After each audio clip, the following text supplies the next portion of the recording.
Hey everybody, and welcome to the Rock and Roll Farming Podcast. And today I'm tremendously excited to be heading over to Staffordshire to talk to dairy farmer Liz Haines. Liz, how are you?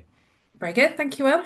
I feel like you're the woman of the hour at the moment. Every time I open the farming press or turn on the TV, you're there. How's that feel? A little bit mortifying, but I've kind of done it to myself, so can't complain too much. Yeah. Yeah, it must be. I mean, we'll go on to talk about the reasons why that's happening, but it must be cool to at least know that you are making an impact.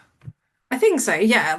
The reason, like you said, we'll talk about why I'm doing these things, but I did it because I wanted to, bring a profile to these things and Yeah. hopefully make a bit of a difference. But equally, yeah, it doesn't always feel that comfortable to see a face in the Farmers Weekly. Yeah. Tell me about it. Yeah, I mean, you and I would be very similar on that, I guess, because we both sort of have done wider industry things, and Yeah. I guess we're primarily farmers, and but we do other things as well. And I have never got over the awkwardness over it, and I love connecting with people, and I love meeting new people and talking to, I'm here obviously doing this podcast, but a lot of the time I just want to sort of disappear into the farm and Yeah. forget the outside world exists, and I think you're probably a bit the same. That said, though, I think you're probably more of a proper farmer than me, whereas sometimes I maybe feel like a bit of a fraud because I, spend quite a lot of time doing these other things and I'm not a natural farmer. I've come to it kind of through my husband, and it's definitely not my natural skill set, albeit I've been doing it for kind of 10 years now. But he definitely does more of the kind of real hard work farming than me, and he's definitely better at it as well. Whereas, if you watched Country File the other week, you'd think that the poor man, you know, nowhere to be seen. But there we go. Yeah. Yeah, but I'm not sure there's any such thing as a proper farmer anyway. Because I mean, I suppose like multi-generation, born into a multi-generational family farm, and I kind of left school. I wasn't ever going to do anything else, but I still kind of feel like I don't know whether I'm a proper farmer. I don't know what is a proper farmer these days. That's It's a good kind of question, I suppose. I mean, we all try and play to our strengths, I think, yeah, that's what I try and do. Certainly, I think my team and my husband would go mad if I actually, spent more time trying to do some of the more practical aspects. He certainly wouldn't ever want to see me drive a tractor, I don't think.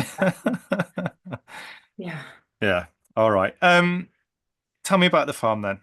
What have you got going on the farm at the moment? As I said, you're a dairy farmer, so Yeah, so we are tenant farmers, new entrants to the industry. We've been doing it for just over 10 years now. We farm in Staffordshire. We milk 400 spring calving cows. So we're just sort of coming to the end now of our spring calving block. So we've just had our very busy time of the year. Uh, but yeah, that's us really. good weather for it this spring. Oh, it's been so good, so much. Like last year was awful, and obviously that was the year that I decided to do a Nuffield Scholarship and go to a conference in Brazil for 2 weeks in March, which didn't make me very popular. Whereas this year has thankfully been much kinder. Yeah. Yeah, I suppose that's that classic thing though, isn't it? If you want anything done, you ask a busy person. Yes. So for people who might not be farmers listening, tell us, just explain what a spring calving herd is as compared to other systems. Yeah, so we carve all of our cows in one block, and we try and have a 12-week block starting around the beginning of February. And we do that to try and sort of match our calving pattern to the profile of grass growth. So our cows will be sort of peaking their lactation around May time, which is when grass growth is at its maximum. And our cows are sort of small, hardy little crossbred cows, and we want as much of their diet as possible to be grazed grass, because that's the cheapest thing we can feed them. And as sort of new entrant people, we don't have lots of money for expensive, feeder wagons and things like that. So we run a kind of simple, low cost grass based system, and we try and match our calving block to the time of year when lots of grass is hopefully growing. Has is that been more challenging the last few years because the weather's been very erratic in terms of we seem to have either had months of heavy rainfall or even droughts that we had a couple of years ago. Is this sort of Yeah, grass-based I'd system say so. more? I think it depends a lot on your infrastructure, and we're super lucky on the farm that we're on now. We do have good infrastructure. We've got cubicle housing, so when the weather's bad, we can sort of bring the cows in. Whereas if you're on a farm where you don't have that, and certainly the farm where we were contract farming before, we didn't have the cubicle housing that we've got here, and we didn't have the same kind of concrete sleeper tracks and things. Hmm. It would have been a lot more challenging last year for sure. Um, but yeah, it's definitely brought its challenges. Yeah. Yeah. Your first generation farmers still relatively unusual, I guess, though I feel like there's more first generation farmers around now than maybe there has been for quite a long time. Maybe so. I mean, I should say my grandfather was a dairy farmer, but it wasn't something I was ever involved in growing up at all. So his son, my uncle, was the person who kind of took on the family farm, but I never looked at that as something aspirational in any way. My grandfather was really quite a difficult character, to be honest.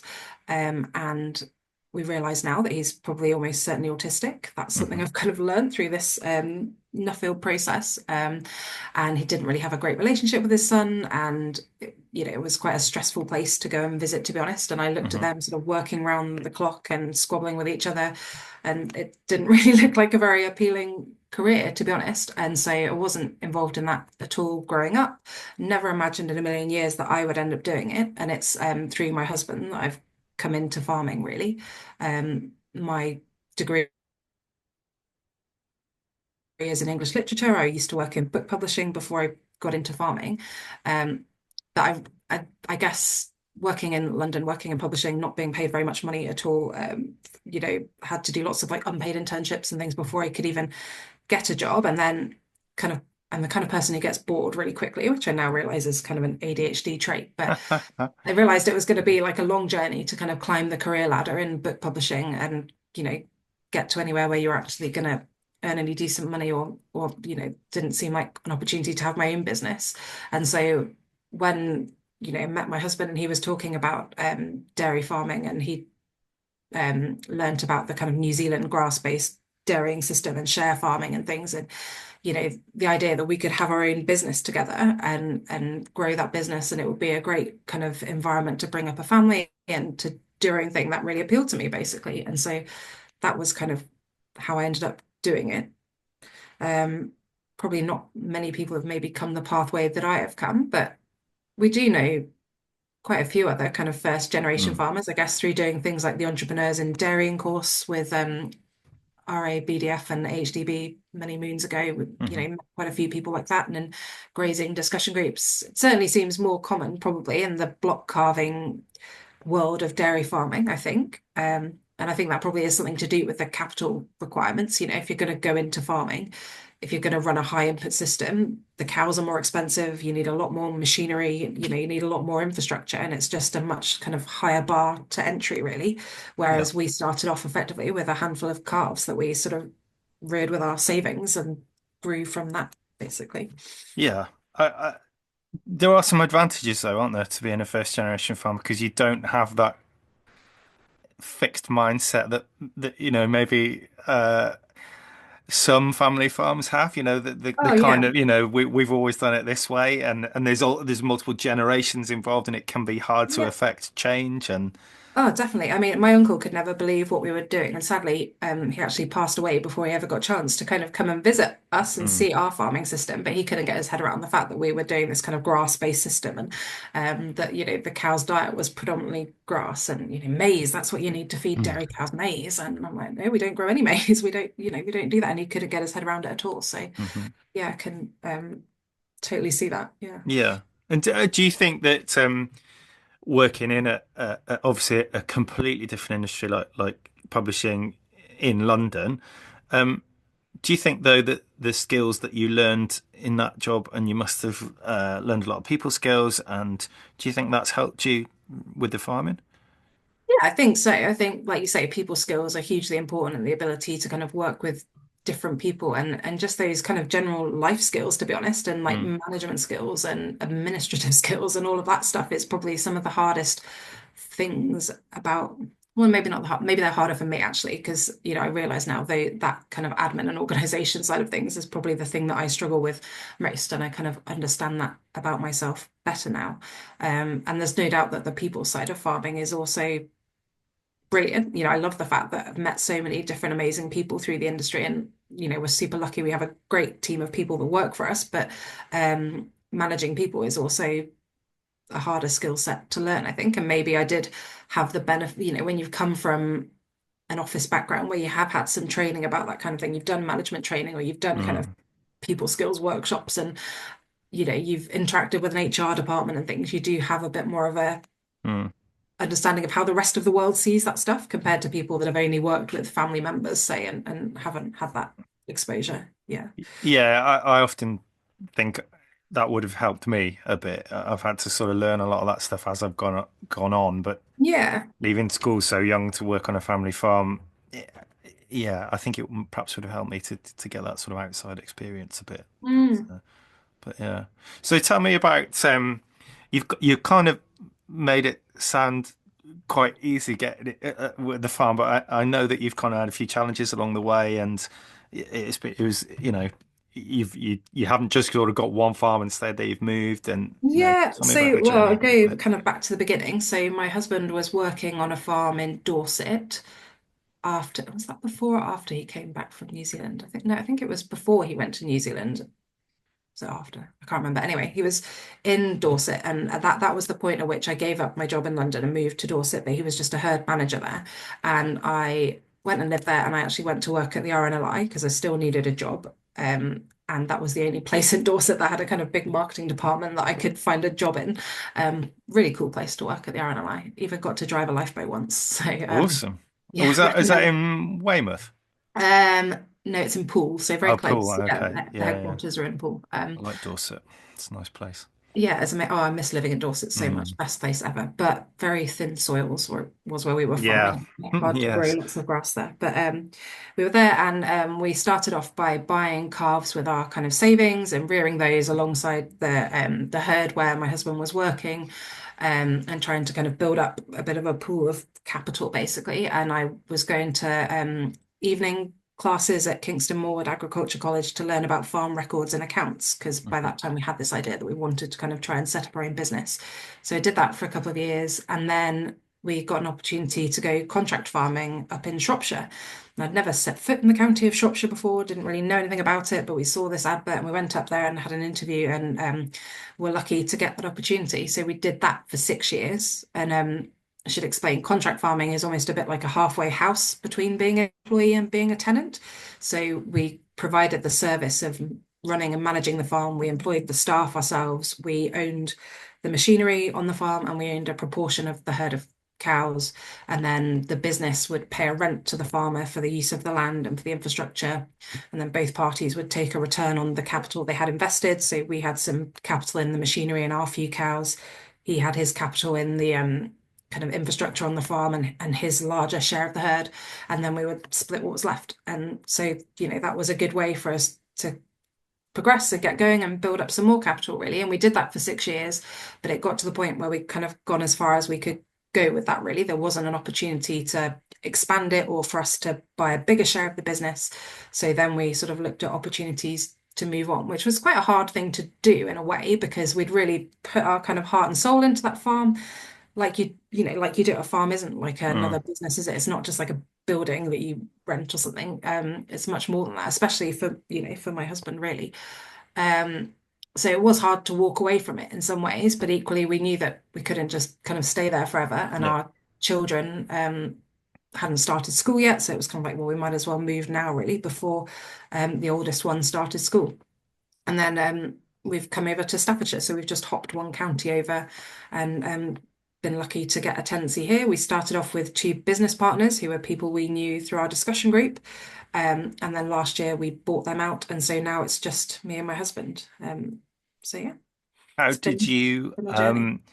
when you were looking to move Yes. from the Shropshire farm, did you get offered the other opportunity, or did you sort of put? There was another opportunity that we'd also been exploring, but that kind of fell through. And then it was through these people in the discussion group, really. They were Mm. already investigating this opportunity, and then we decided to basically do it together as a foursome. So we were really lucky, to be honest, that we were kind of in the right place at the right time.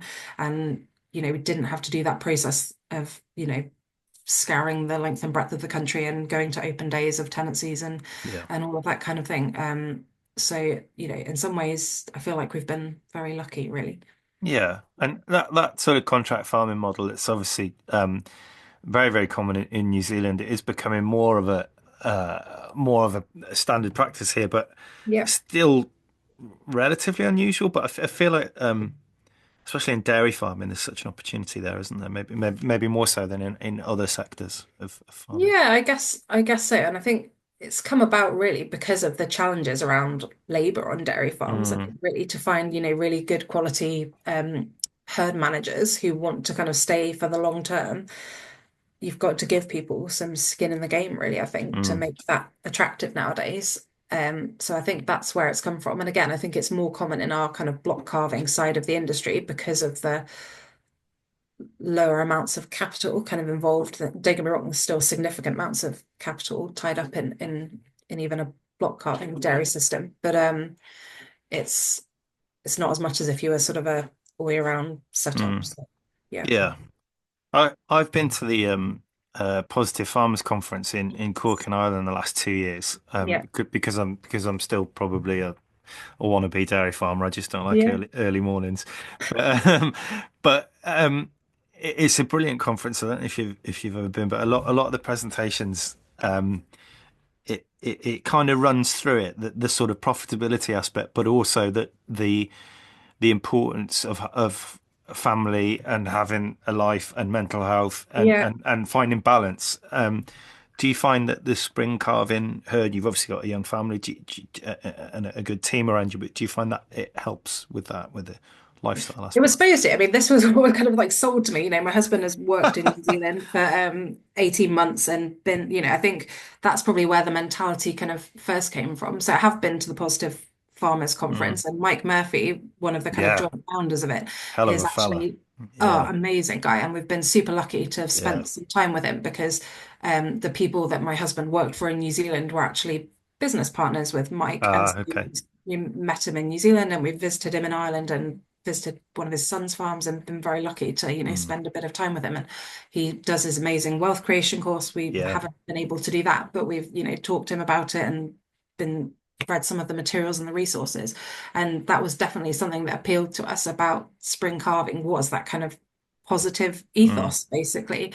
And that ethos of wealth creation is kind of Mike's message. Yeah. And I'm not ashamed to say that part of the reason that we got into the dairy farming was because we wanted to make money from doing it. We saw it Mm. as a kind of profitable thing to do and a way for people like us that didn't have, capital behind us or anything to grow something from not very much.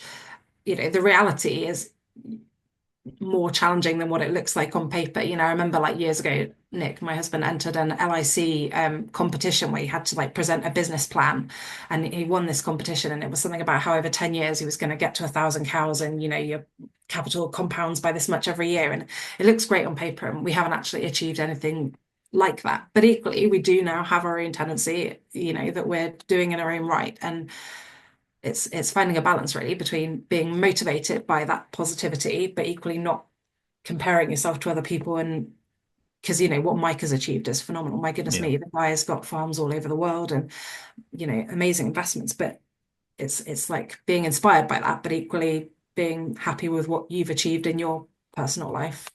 Yeah. Yeah, yeah, no, I totally agree. And have you, because you've gone down that route yourself, have you been inspired to help other people and sort of young people coming into dairy? And have you Like have we've you? met loads of young people over the years and had people kind of come and visit us and talk to us, and we're always happy to kind of talk about the journey and share that kind of information. Anyone who wants to come and visit and chat about it, 100%. I'd love in the future to be in a position where we could like help someone else on their journey of, progressing through from being an Yeah, employee to a contractor or a share farm or whatever. We're probably not quite there yet, but we've got some brilliant people who work for us, and so that's definitely something we'll look at in the future. Yeah. awesome.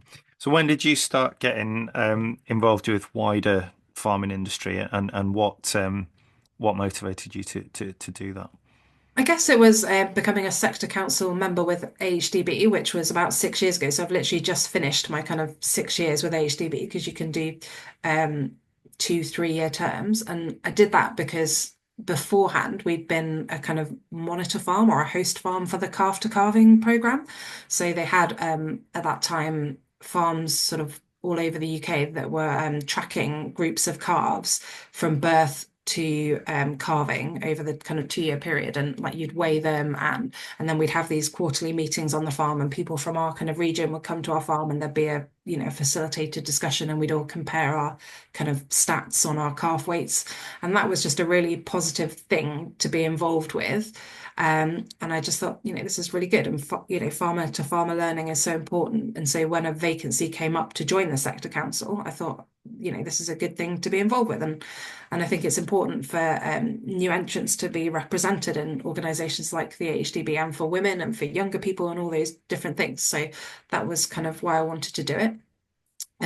So I joined in 2019, and it was typical, just as I was kind of getting my feet under the table, COVID hit and everything went Yeah. to be online, and it all changed, and we had sort of a bit of a funny couple of years. But yeah. Yeah, and just for people listening who might not be aware, AHD, but I always want to say ADHD, which we're going to go Yeah. on to talk about shortly. But AHDB, it's the Agriculture and Horticulture Development Board. Just tell us a little bit more about what that is and what they do. So it's the levy board for dairy farmers. So all of us pay a small proportion of our milk check every month to the levy board, and they exist to kind of do work that's kind of beyond the remit of the industry commercially to do by itself. So whether it's research or market development or promotion, protecting the reputation of the industry, things like that. And the sector council are a group of dairy farmers who sort of represent the views of levy payers back to AHDB, but also then, I suppose, to kind of share back with the industry what AHDB are doing with your levy, basically. Yeah, they also do a lot of really cool campaigns, don't they? Which I'm sure people will have seen around. Sort of, if I talk about this a lot at the moment, I feel like dairy's back in a big way. Yeah, I feel like sort of fitness influencers and a lot of sports people are talking about the importance of dairy, aren't they? And nutritionists, and it feels like it's just being seen as a superfood again, which is as it definitely. should be. And I think AHDB have done a really good job of kind of Yeah, tapping into that. And I do obviously, too. the amount of kind of budget that we have at AHDB, or they have at AHDB, for marketing, really in the scheme of, marketing budgets in the Mm, world, is small, but I think they punch above their weight, and they've been really clever with how they've targeted it. So that mm. recent thing they're doing with Bucks, which is like the sports league for university students, I just think that's really cool, because they've got the data that shows that that kind of age category are the people that are at risk of kind of reducing dairy consumption, or are, vulnerable to these negative messages on social media. And so they've just done this really targeted campaign, focusing on all those good messages about nutrition and sports and health. And it's fantastic. Yeah, I really like it because I sort of feel like in the past, as farming industry, often we've kind of targeted people who already buy our produce, and Yeah. I think sort of getting into young people, that those sort of important messages of a balanced diet and nutrition is Oh, just it's huge. super Yeah. important. I'm Huge. probably quite conscious of this with four very sporty daughters, but it's and the sort of Women's Rugby World Cup coming up, which I think Yeah. is a real opportunity. And yeah, it's Massively. yeah. Okay, you must think about that a lot with your kids as well, with your family, and that sort of importance of good nutrition. Oh yeah, definitely. And like my kids are really sporty too. They're big Yeah, rugby players too. So yeah, absolutely, getting the milk down them, and like they love making smoothies and things like that. So yeah, 100%. So important. yeah. Okay. So we've kind of touched on it. Neurodiversity and ADHD. Yes. Tell me about how you first started thinking about that. Um, did you always know that you thought a little bit differently? Tell me about where you first sort of came across it all. So if I go way back to the beginning, when I worked at the publisher in London, it was called JKP, and they were actually a kind of health and social care specialist publisher, and my job was to market the autism book list. Oh, okay. So that was where I kind of first became interested in neurodiversity, and they had lots of other books about kind of special educational needs, but at that time, no one was really talking about ADHD in women. So the books we were publishing then, there was kind of a bit of a revolution in the understanding of autism in women, and they were publishing books that had been written by autistic women. Um, and that was fascinating. And I realize now that on some level I must have had a kind of connection or been kind Yeah. of drawn to it, although I hadn't really like made that link myself. But when it came to ADHD, the talk was still very much about boys and, hyperactive boys in the classroom. We had a book that's still a bestseller now, I think, called All Dogs Have ADHD. And it was like photographs of dogs doing like crazy stuff, like, spinning around and chasing their tails. And it Yeah. was supposed to be about kind of acceptance or whatever, for children to feel like that it was okay to talk about that. But it did really proliferate that kind of stereotype of kind of external Yeah. hyperactivity. Um, Whereas, say, I was diagnosed with ADHD 2 years ago in 2022. And for me, it's not hyperactivity in that sense. It's like internal hyperactivity. It's in Yeah. my brain and it's lots of other things. It actually affects all aspects of your life almost, whether it's to do with social things or physical things, just all kinds of different things really that I'd never really realized that that's what ADHD actually is. So yeah, it's been a revelation really to find out. And hence why now I'm doing this Nuffield Scholarship. So I'd always wanted to do a Nuffield, what an amazing opportunity to travel and research um, but never known quite what topic to do. Hmm. And I'm not so much, you can probably tell, I'm not like a practical, I was never going to be the kind of person to do one about like dairy genetics or regenerative farming or something like that. So I'd Yeah. never quite like known what topic would fit. And then after getting my diagnosis, I was like, wow, this is the thing. Because I'd also realized through our business, we've employed lots of people over the last decade, that it's really common. There are loads of people with dyslexia, with ADHD, probably with autism too, but there's more stigma attached probably to talking about that, even with Hmm. mental health challenges, all of those things. But it's not something we've really talked about yet. We've talked a lot now about mental health in the industry, and the conversation on that has really shifted, which I think is brilliant. And, we've got these amazing charities that are especially for mental health within agriculture, but we've not had the conversation about neurodiversity. And so Hmm. I kind of felt like there was a gap there, really. So that's what I've gone off to look at. Did you always feel that you had thought differently? Did you struggle in school with it, or like? I was very academic at school. I was like a proper geek at school, to be honest, proper teacher's pet. And so I don't think anyone ever really like noticed at school from that point of view. But I would have been the kid who like talked too much, who was like fidgeting, Mm, who was daydreaming, who was told off for not concentrating. And yeah. like when I had the diagnosis, one of the things they tell you to do is like find some old school reports. And I found one from like when I was at primary school, and it says, Elizabeth's possessions are frequently found all over the school. I was like, oh, okay. The signs were there. Yeah, yeah. Well, yeah, almost exactly the same with me, really. Also diagnosed a couple of years ago, and it just made a lot of things click. Yeah, That's the way, that's why I am the way I am. And I yeah. think for me, it's helped a lot with my self-confidence and self-esteem because when I was in school, and interesting, I went back and looked at, and most of my reports said William would do so much better if he spent as much time looking at the blackboard as he did looking out the window.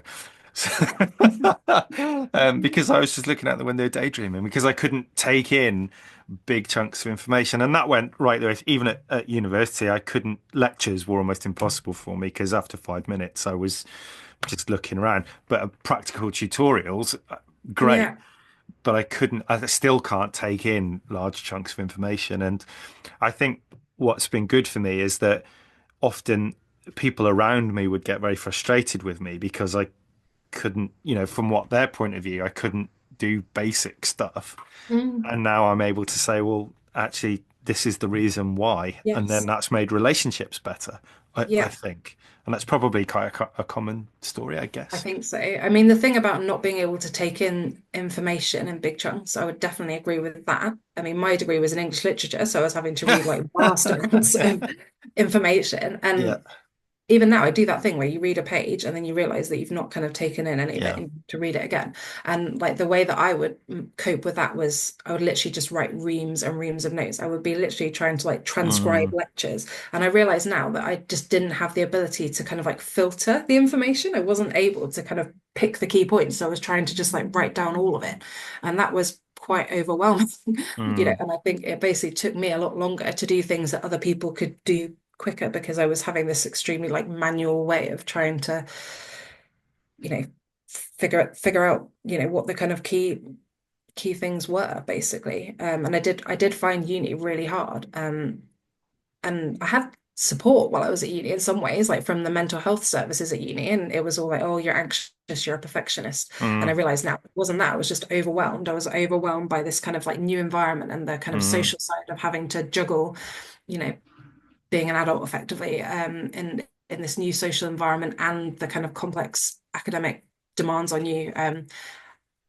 And then just like looking after yourself, just like doing your washing and like cooking for yourself. And I just found it all really overwhelming. But yeah, and I think if I'd have known then that I had ADHD, things would probably be quite different. I think things have moved on a lot. I think students at uni now Yeah, do get a lot more support and there is much more understanding, thankfully. So, yeah, because it can have it can have a really severe impact on mental health because you can just end up being really hard on yourself, can't you? oh, You know, massively. why am I like this? Why can't I do basic things? I mean, I certainly had that. Yeah, Um, and I think I don't know, I don't want to make like gender stereotypes, but I do think in some ways as a woman it's harder because certainly with like on the farm and things, there's an expectation that women are like the household organizers. They're yeah, I'd tidy, agree. you're the one who like keeps the house clean and tidy and remembers Yeah, all the yeah. kids' appointments and deals with all the paperwork on the farm. And I do, those are my jobs on the farm, Mm, even though in some ways my husband would actually be much better at them than me. He's much more like domesticated and better at like cleaning and tidying and organizing than I am.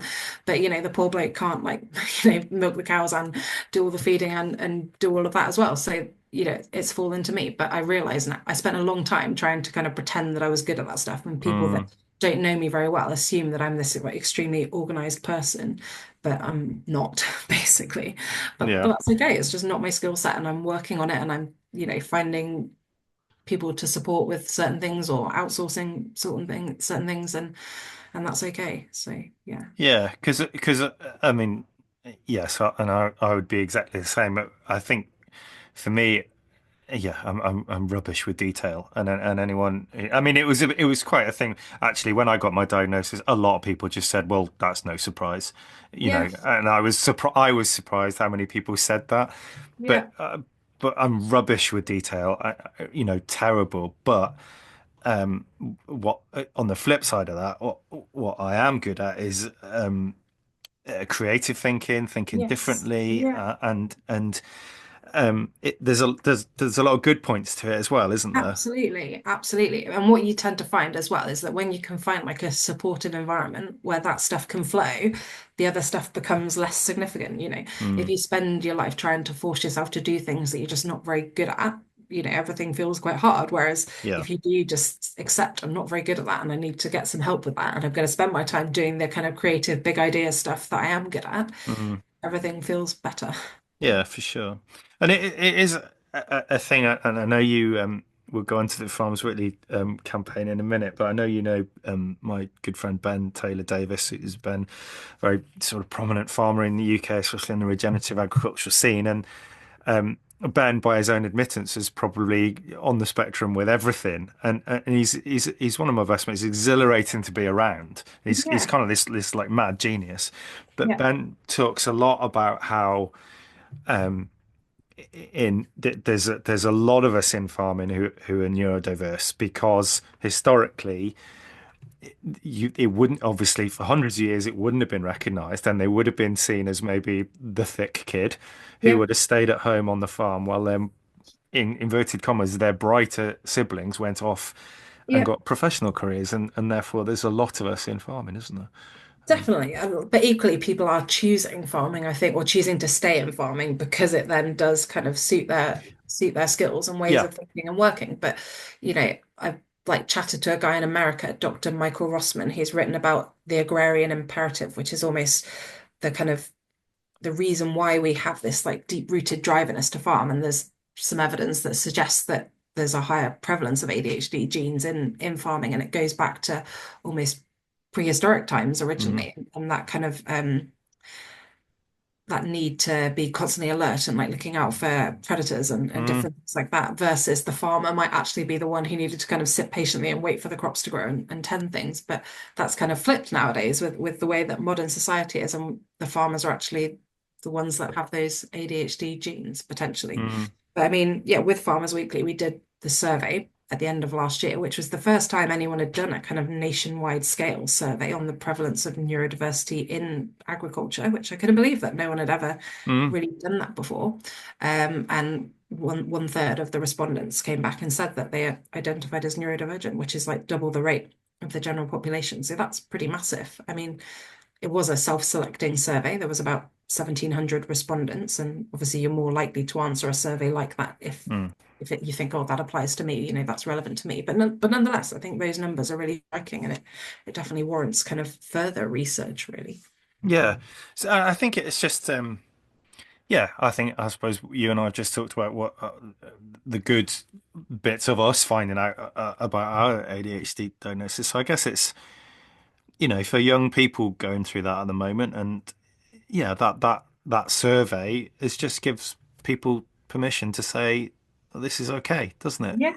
Yeah, You know. 100%. I mean, one of the things that I've come up against a lot in like my Nuffield travels and talking to people about this is like a fear of labels. And people say, oh, we Mm, don't need labels. We just want to treat everyone, mm, equally. We don't care as long as they're happy to come on and get stuck in. We don't need labels.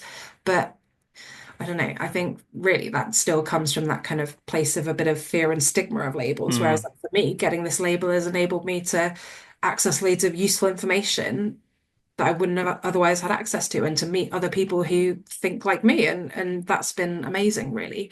It's a route to support, basically, isn't it? So, what we need to be working on is breaking down the stigma attached to those labels, not saying we don't need labels. Yeah. But that said, it's possible, you don't need someone to have a label to be able to make accommodations or to be able to provide support for them.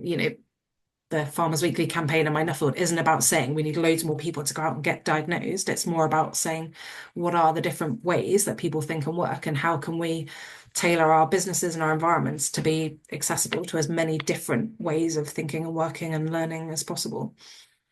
Yeah. And I think for me, I mean, one of the reasons way back in the dark ages when I started this podcast was my main reason was to sort of highlight the diversity in farming. It's a diversity in all its senses. So Yeah, diversity of background, diversity of businesses, diversity, that we're not just a sort of homogenous mass of farmers. Every farming yeah, family and business is different. yes, And for me, all it does is completely. emphasize just how brilliant and varied and different farming is, and there is a place for everybody in our I think so, industry. and that's definitely what has appealed to me about it is Mm, the fact that it's a job where every day is different and you meet so many different people. And I've had opportunities to go to places and meet people that I would never have met any other way almost, and that's just been incredible.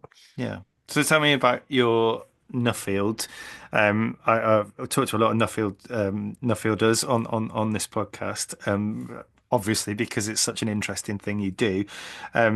How do you, once you got accepted to do the scholarship, and you obviously sort of pitch your idea to them, how do you even go about planning the journey and where you're going then? Well, in some ways it was easier for me because there's just not been very much work done Mm, about neurodiversity and farming, full stop. So any little bits that I could find is what I kind of went to see. And so I went to Australia to visit some pork farms because it's the only example of a neurodiversity hiring program in farming that I managed to find anywhere in the world.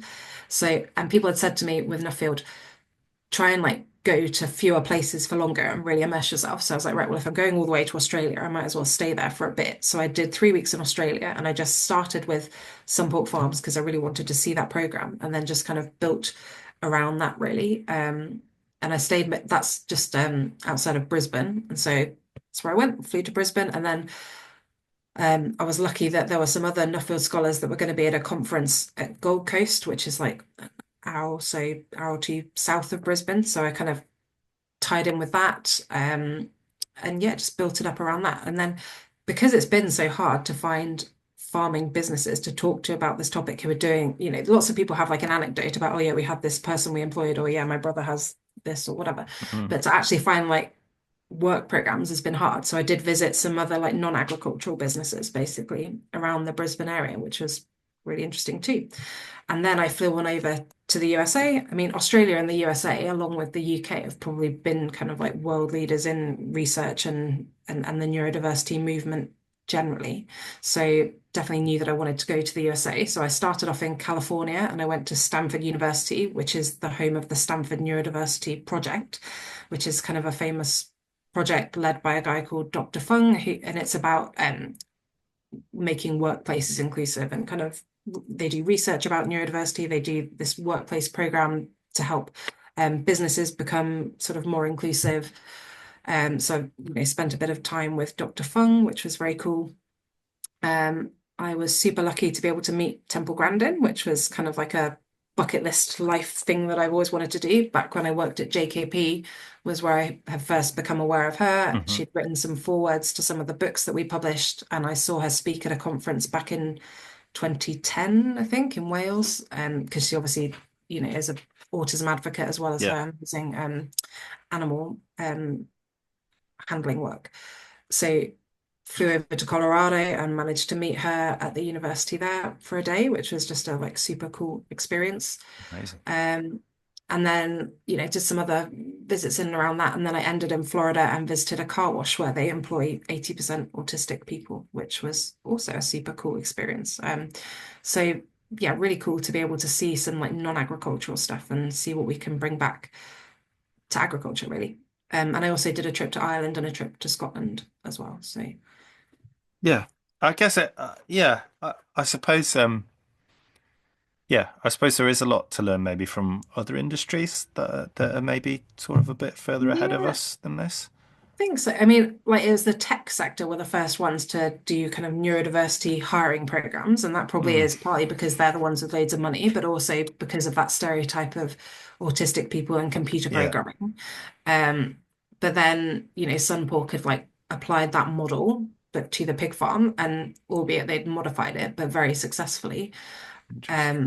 So that was cool to see. And equally, I'm not like a techie person at all, but I saw some kind of tech hiring programs as well. I went to visit something called Australian Spatial Analytics, which is geospatial mapping. And again, they employ autistic people.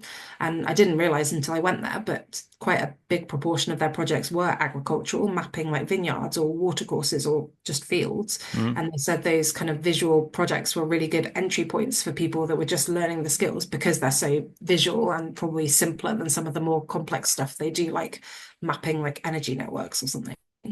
Um, and they were also mapping for like drones and things. And then I went to this cotton conference to meet these other Nuffield scholars, not because I had any interest in cotton, but because I wanted to meet these two people. And obviously it's all drones and, mapping for these huge big combines or yeah, um and I just thought, wow, there's a gap here. Do you know what I mean? Like these people could be doing some kind of neurodiversity hiring program, but they've for not sure. made that connection yet. And the same in America. I went to visit something called Neurodiversity Works that was like a drone engineering program for autistic young adults. And this guy who that's his profession, and he was diagnosed with autism as an adult, and he's created this program. And there's quite a lot of anyone theoretically can just fly a drone, but you do actually need licenses and things. So he kind of trains people to Yeah. do all aspects of it, whether it's getting their drone pilot's license, but also to build drones or to do the computer programming for drones or to fly them or all of this stuff. And again, then I went on a trip, a kind of global farmers and Nuffield bus trip up at a university in Iowa, and we go and see drones spreading, sprays on crops, and you're like, Awesome. well, there's a gap here. So Yeah, yeah. it's just like it goes back to the thing. Agriculture is so vast and diverse, I guess, that there's an opportunity for anyone, almost whatever your skills are, whether you're a techie person or an animal person or a people person, or there'll be Mm, something for you anywhere, basically. yeah.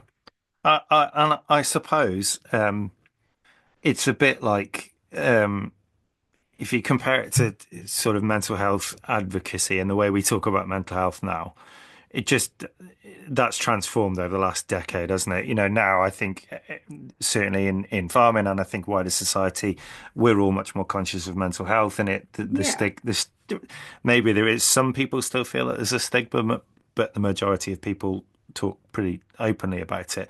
And I yeah. suppose with neurodiversity now the way that's changing, that younger people will have a much better experience through school as they grow up, and it'll just be considered normal, You would hopefully. hope so, yeah. And you would hope, that's what the neurodiversity movement is about. It's just Mm, about understanding all of these different things as natural diversity in human brains, not kind of things that we need to cure or fix, mm, and things that bring sort of skills as well as challenges. And so and one thing I am conscious of is that a lot of people talk about, oh, neurodiversity is a superpower, Mm.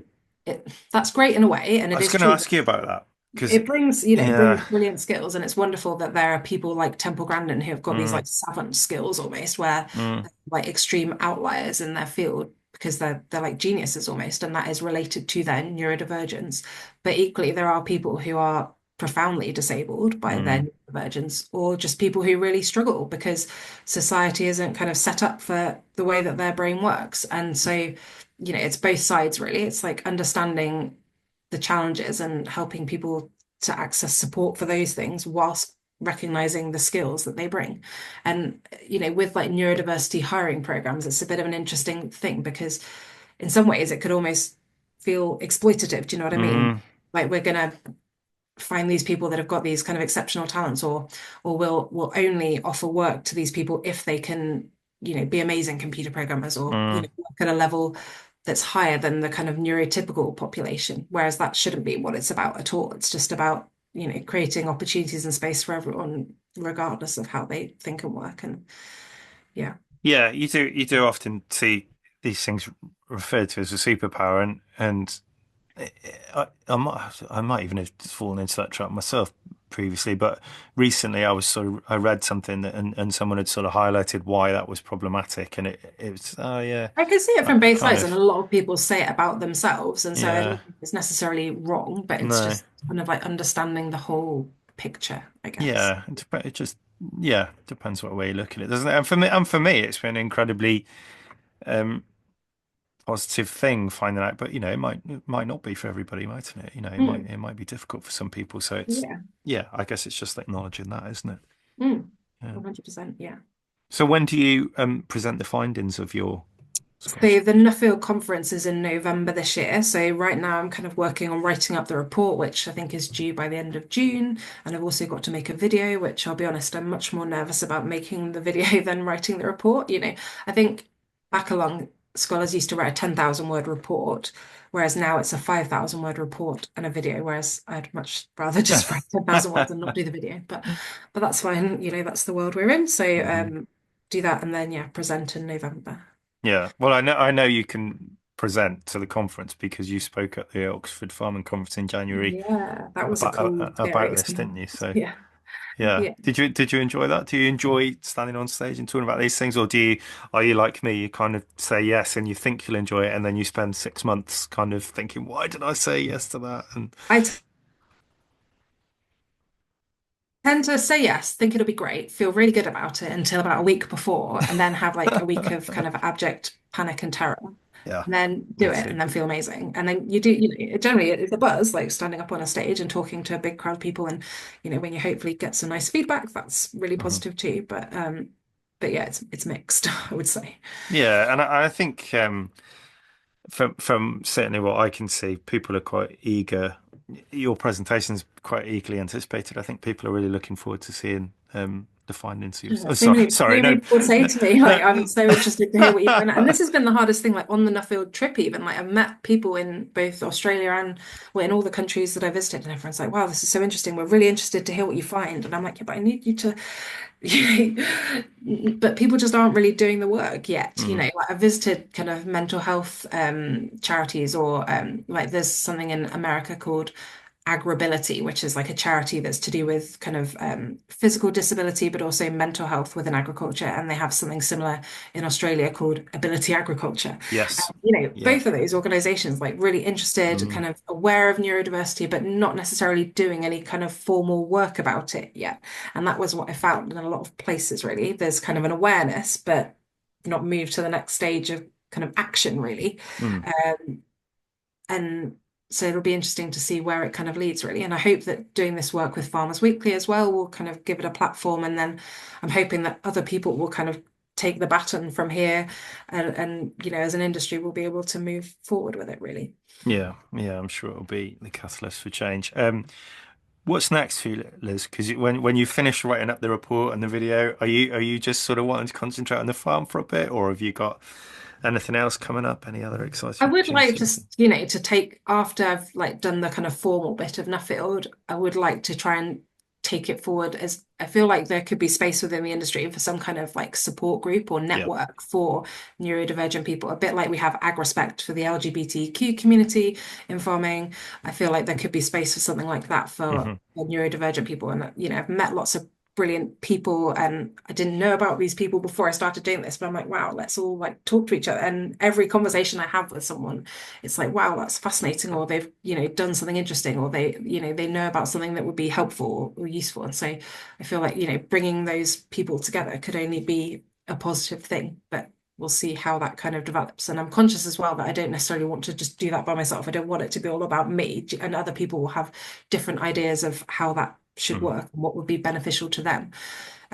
But we'll see what that leads to. And potentially there could also be a space for kind of delivering training to farm businesses. We've got like Nuffield have created ag diversity, and there's kind of a diversity and inclusion training module that they've created, and TIA have done something similar, but those only have like a little section on neurodiversity, whereas I feel like there could be scope to provide something more kind of holistic, I suppose. But again, whether I'm the right person to do that, or whether I have time to do that, or whatever, I don't know. We'll see where it leads. But yeah. Yeah, and I suppose that the fact that Farmers Weekly have supported you with this with a level the field campaign shows that there is appetite from the wider industry to Yeah, potentially support something like that, doesn't it? I think so. Well, at the end of the day, when the survey has shown that as many as like 1 in 3 people could be impacted by it, I think Mm. we've all got a responsibility to at least think about it or look at it in some way, really. So yeah, Yeah. All we'll right. see. And what about the future for the farm? Where do you see yourself in sort of 10 years' time with the farm?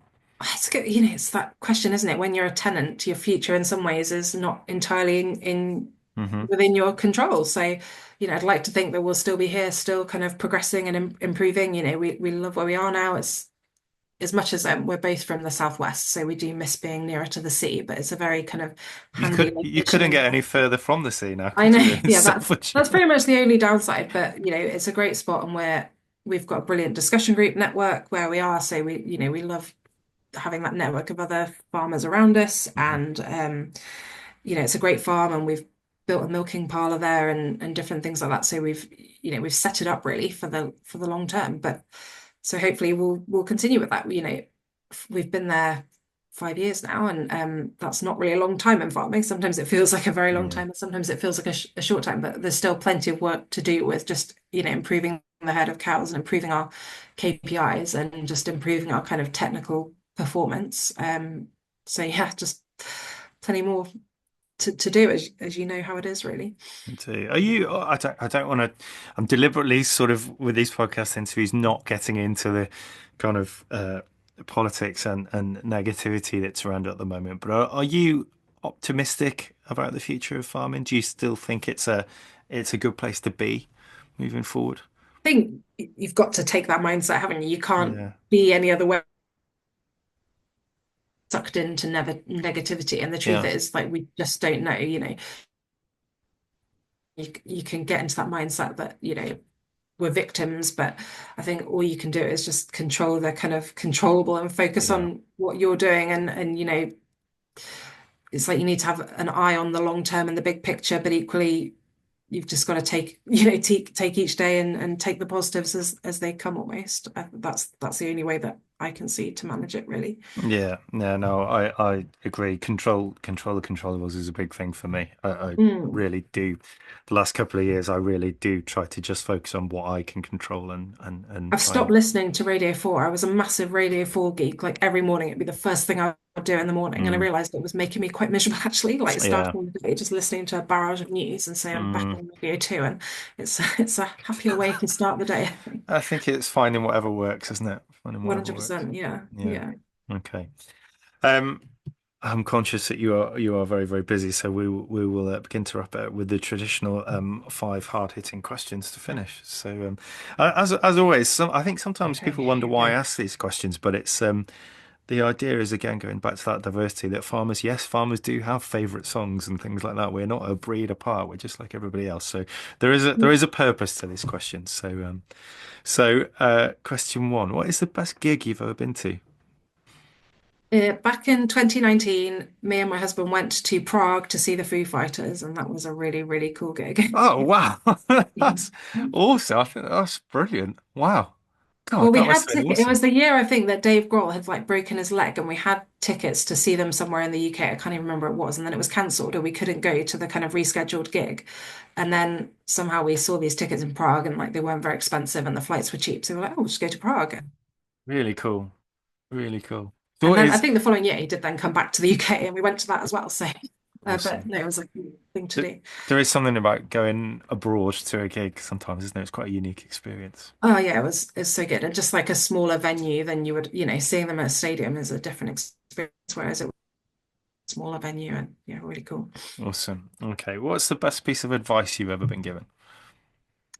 From my mum and maybe from my like life coach, they both say a variation of the same thing, which is just be kind to yourself.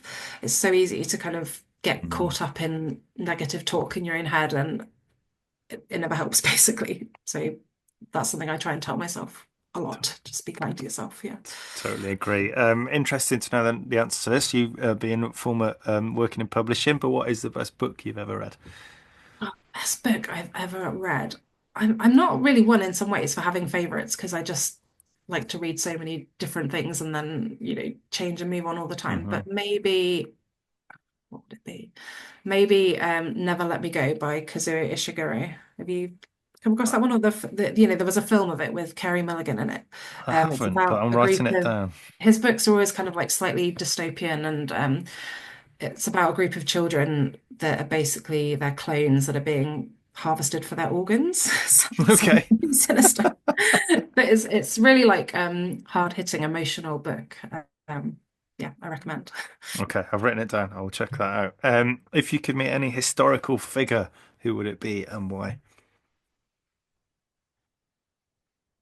Frida Kahlo, I think, because she's kind of been reduced to a bit of a kind of caricature, hasn't she? You see all the kind of merch in shops with her with her pretty flowers in her hair, but actually she's just this incredible icon of not that I'm a socialist at all, but she was into communist and politics and um she was a disabled person and so her art was like visceral representation of her kind of pain that she suffered as well as being kind of beautiful folk art. So I just find her a really fascinating person. Yeah. Cool. Awesome answer. All right then. And lastly, probably the most difficult question. What is your all-time favorite song? I just don't have one all-time favorite song. I'm the kind of person that will listen to a song on repeat like a It's million times over, that's an and ADHD then thing never. though.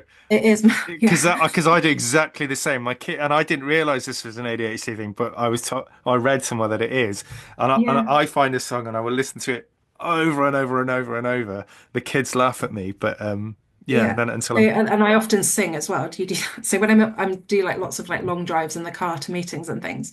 And so at the moment there's a song called Vines by Finola Southgate, which is I don't even I've never listened to any other piece of music by her. I just randomly heard it on the radio once and like downloaded it.